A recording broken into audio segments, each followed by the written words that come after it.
ବିଲରେ କାମ କରୁଥିବା ସମୟରେ ବଜ୍ରାଘାତର ଶିକାର ହୋଇ ଜଣେ ଯୁବକର ମୃତ୍ୟୁ ଓ ଅନ୍ୟ 4 ଜଣ ଗୁରୁତର ହୋଇଛନ୍ତି। ମୃତ ଯୁବକ ଜଣକ ହେଉଛନ୍ତି ବାଲେଶ୍ୱର ଜିଲ୍ଲା ସୋର ବ୍ଲକ ନଟାପଡ଼ା ପଞ୍ଚାୟତ ୱାଦା ଗ୍ରାମର ହରିଶ ମଳିକ ଏବଂ ଗୁରୁତରମାନେ ହେଲେ ସେହି ଗ୍ରାମର ସୁଭଦ୍ରା ମଳିକ, ମାତାଜୀ ମଳିକ, ଭାଗ୍ୟଲକ୍ଷ୍ମୀ ମଳିକ ଓ ଜ୍ୟୋତିପ୍ରିୟା ମଳିକ। ଏମାନେ ସମସ୍ତେ ଗୋଟିଏ ପରିବାରର ହୋଇଥିବା ବେଳେ ଆଜି ସକାଳେ ସାଙ୍ଗ ହୋଇ ବିଲକୁ କାମ କରିବାକୁ ଯାଇଥିଲେ।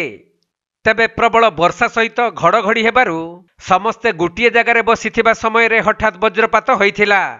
ପରେ ସ୍ଥାନୀୟ ଲୋକେ ଓ ପରିବାର ଲୋକମାନେ ସମସ୍ତଙ୍କୁ ଉଦ୍ଧାର କରି ସର ଡାକ୍ତରଖାନାକୁ ଆଣିଥିଲେ ବି ଡାକ୍ତର ହରିଶଙ୍କୁ ମୃତ ଘୋଷଣା କରିଥିଲେ।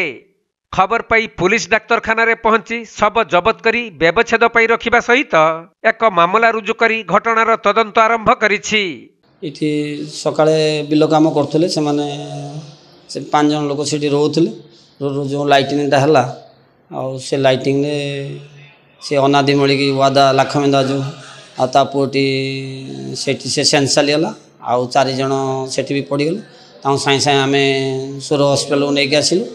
ଆସିଲା ପରେ ଡାକ୍ତର ଏଠି ତାକୁ ମୃତ ଘୋଷଣା କଲେ। ଆଉ 4 ଜଣ ଗୁରୁତର ଅଛନ୍ତି। ସକାଳେ ଯାଇଥିଲେ 6ଟା ବେଳେ ସେମାନେ ବିଲକୁ ଯାଇଥିଲେ। ଆଉ ତ 7:30 ସମୟରେ ହେଲା ଲାଇଟିଂଟା ଆରମ୍ଭ ହେଲା। ଆଉ ସେମାନେ ଆଉ ଅତିରିକ୍ତ ଏତେ ଦୂର ଲାଇଟିଂଟା ହେଲା ଯେ ଘରକୁ ଆସିପାରିଲେନି। ଆଉ ଯାହାଫଳରେ ସେ ବିଲରେ ସେଇଠି ଗୋଟିଏ ପରିବାରର ଏ 4 ଜଣ ଯାକ 5 ଜଣ ଯାକ। ହଁ, ଇଏ ପଢ଼ା କମ୍ପ୍ଲିଟ୍ କରିକି ତା ଚାଷ କାମ ବୁଝୁଥିଲା, ବାପାକୁ ସାହାଯ୍ୟ କରେ ସେ। ଆଉ ଟୋକାଟି 15-16 ବର୍ଷର ଛୁଆଟା।